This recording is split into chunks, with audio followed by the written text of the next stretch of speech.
মুহূর্তে breaking news. Hit and run bill 2023 এই বিল পার্লামেন্টে উত্থাপন হবার পরে দেশ জুড়ে উত্তাল। এই বিল প্রত্যাহারের দাবিতে ভারতীয় মজদুর সংঘ মাঠে নেমে পড়ল। কালো আইন মানছি না, মানব না এই স্লোগানে ধর্ণা প্রদর্শন করলো ত্রিপুরা প্রদেশ প্রাইভেট ট্রান্সপোর্ট মজদুর মহাসংঘ।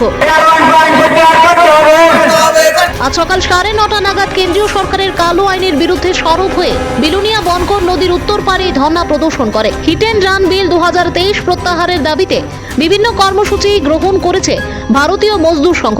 আজ থেকে শুরু হয়েছে ধর্ণা প্রদর্শনের মধ্য দিয়ে এই কালো আইনের বিরুদ্ধে কর্মসূচি চলবে 28শে জানুয়ারি পর্যন্ত।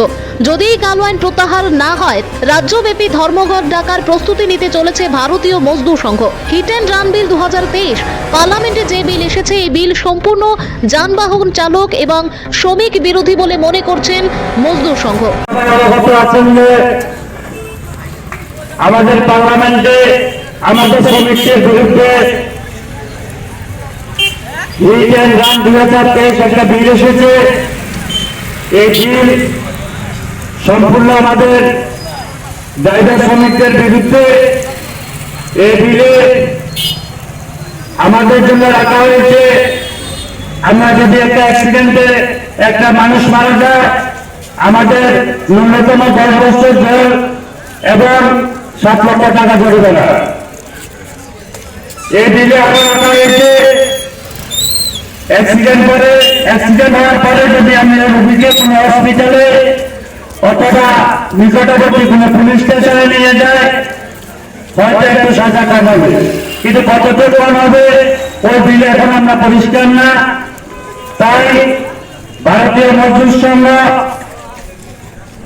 অনুমোদিত ভারতীয় প্রাইভেট ট্রান্সপোর্ট মজদুর মহাসংঘ সারা দেশব্যাপী আমরা জানুয়ারি 3 তারিখ থেকে 28 তারিখ পর্যন্ত আমরা বিভিন্ন ধর্ণা, বিভিন্ন প্রদর্শন, বিভিন্ন কর্মসূচি আমরা নিয়েছি।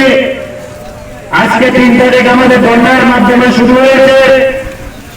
আগামী 4 থেকে 7 তারিখের মধ্যে আমরা প্রত্যেকটা পার্লামেন্ট সদস্যদের আমরা চিঠি দেব এই আহ্বান প্রত্যাহার করার জন্য, এবং 9 তারিখ আমরা ত্রিপুরা পরিবহন মিনিস্টারের কাছে চিঠি দেব। 10 তারিখ আমরা ভারতবর্ষের প্রত্যেকটি জেলাতে আমরা গণধর্ণা সংগঠিত করব, বিক্ষোভ প্রদর্শন করব।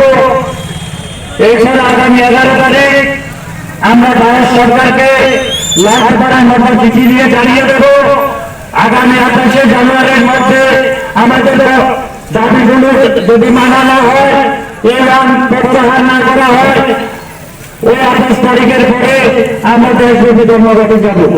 Bureau report, news Democratic voice Tripura.